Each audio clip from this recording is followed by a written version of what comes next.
Everybody knows who this is on screen. This is Charles Barkley. I don't subscribe to the coonish behavior that Charles Barkley exhibits on a regular basis. I think we can say a consistent basis at the very least. But the one thing I can respect is Charles Barkley's basketball IQ. I think that also is one of the reasons why he was, in my opinion, an all-time great. I know a lot of people will argue that, but to me, Barkley was he's one of those great players that never reached the big show. You know what I mean? He never got to be considered a champion. So, with that being said, everyone knows that I'm a Los Angeles Lakers fan, and you guys know at this point in time what I expect of my team.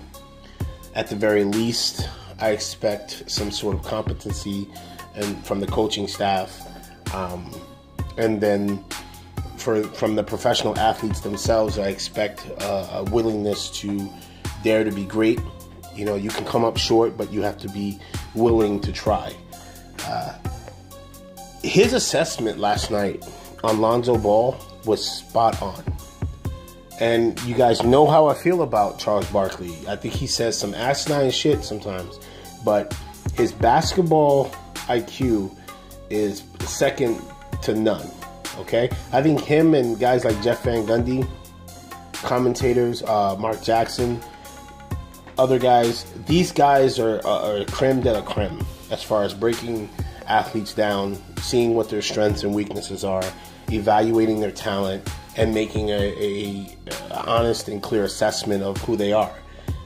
Barkley pretty much last night all but said that Lonzo Ball is a bust. He commented about the fact that Lonzo Ball doesn't have offense to offer you.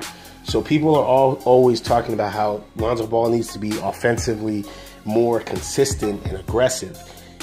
If he doesn't have anywhere to go, I'm just summing up what Barkley said last night. If he doesn't have anywhere to go in his offensive tank, what do you want him to be aggressive with?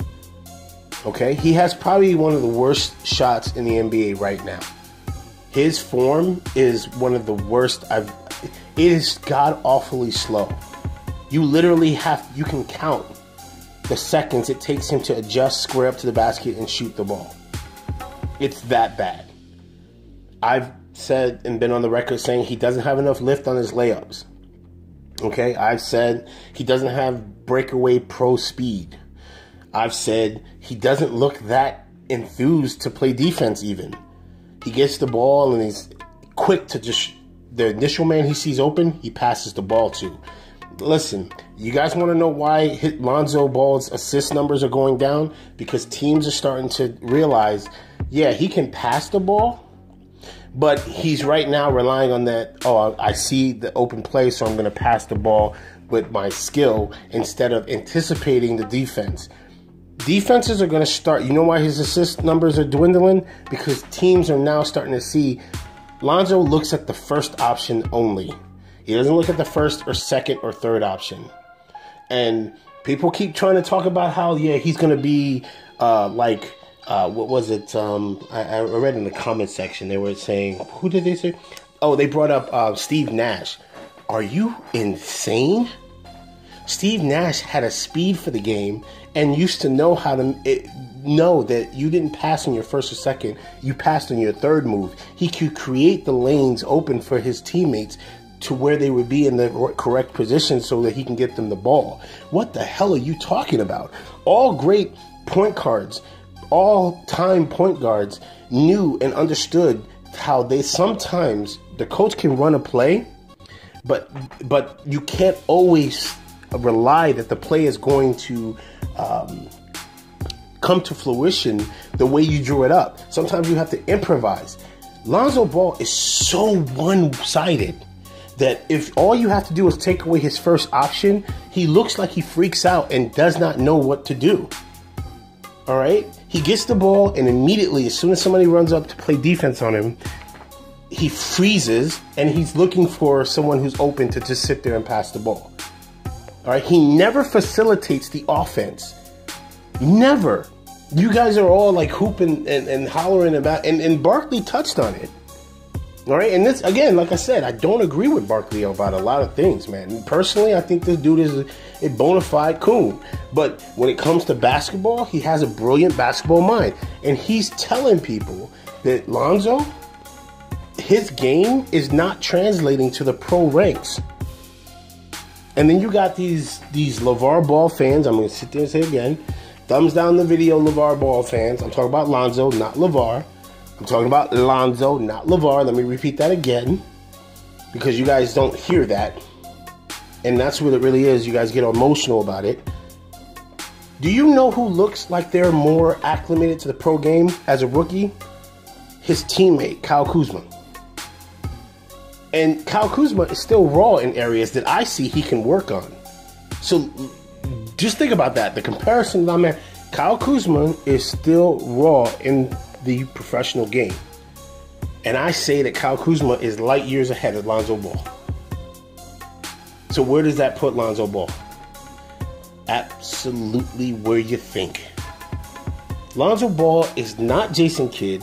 He's not John Stockton. He's not Gary Payton. He's not Steve Nash. Stop, cut it out.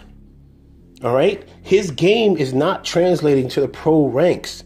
Stop bringing up Phoenix. Please, please stop bringing up Phoenix. Because I feel like, and you could tell from the commentators and the sports commentators, whoa, look what he did in Phoenix.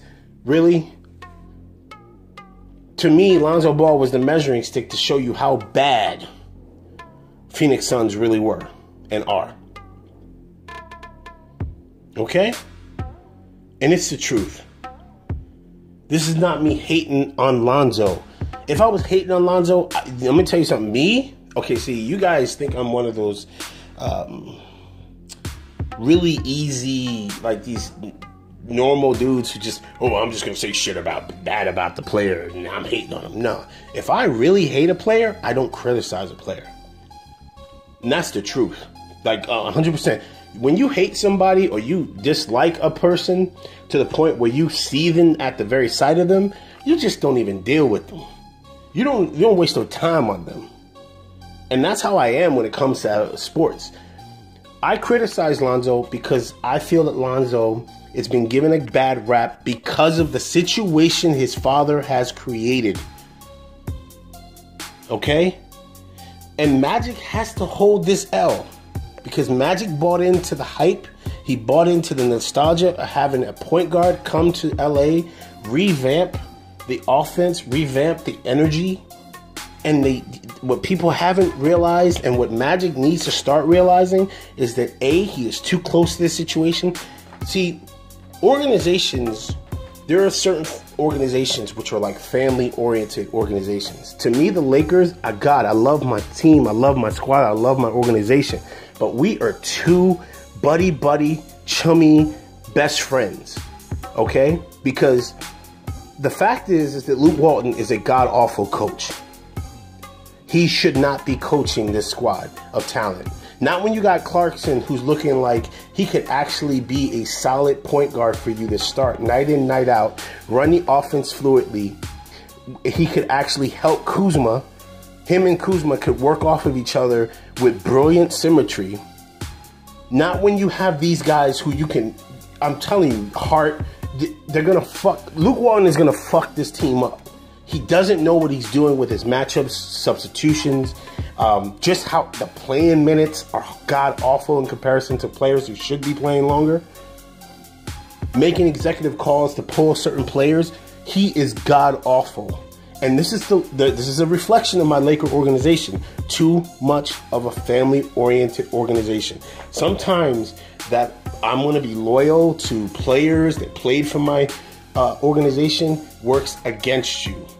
It really does. And you're seeing it work now when it comes to the Lakers. Luke Walton should not be a head coach. Assistant coach maybe, but not a head coach. And it's the truth. Magic's got to wake up. LeVar sold you on something that wasn't what it is. The kid can go on to be a solid point guard. This motherfucker is not going to be an all-time great. Stop it. LeVar Ballaholics. Notice I use LeVar's name, not Lonzo, because that's majority of what it is. Stop it. See, this is the problem. This has been the problem ever since Shaq left the Lakers and how they disrespected Kobe Bryant in his final years. It's all been based off emotion when it comes to my Lakers, instead of actually going out and making executive business moves to actually bring in the talent that's needed. Lonzo is not that good. And Barkley broke it down for you. He can only shoot from one side of his body. He has horrible lift on his layups. Barkley broke it down. And listen, Shaq, who I don't even agree with. Shaq always getting his stats wrong and shit like that. But Shaq at least said it last night, and they were kind of going at it, right? But Shaq had one portion of the assessment of Lonzo Ball right, and then Barkley had a majority of it right about him. And Shaq said it, his lack of aggression, I need to see more from him. And you can tell when you're sitting there seeing Kenny, guys like Kenny and other sports analysts are starting to see they're having buyer's remorse when it comes to Lonzo. First it was, he's got this lightning quick speed. Then you watch him in the game and you realize, no, he's not that fast compared to pro athletes. Then you sit there and say, oh, his vision on the court. Then you're seeing guys play defense on him, and then he's having horrible turnovers, and you're like, well, he'll get better. He needs to be aggressive. You're running out of excuses. You're running out of options. So that's all I got on this whole situation. I just wanted to let everybody know. Listen, man, I'm watching my Lakers very, very closely right now. Kyle Kuzma is looking like something special, and that my fear is that my Laker organization is going to screw this up with this kid, investing so much of their time into Lonzo Ball, and not understand that Lonzo Ball is the athlete or the type of athlete for his game. He needs to come off the bench. He needs to learn the speed of the game. He needs to understand what his strengths and weaknesses are, because right now he's looking like some fucking and there's no disrespect to people who suffer from autism, but he is looking like he's fucking freaking autistic out there when it comes to his game. It's your boy QuestX. I'm out. Don't forget to like, comment, and subscribe. Hit that notification bell to be notified when I upload new content. Peace.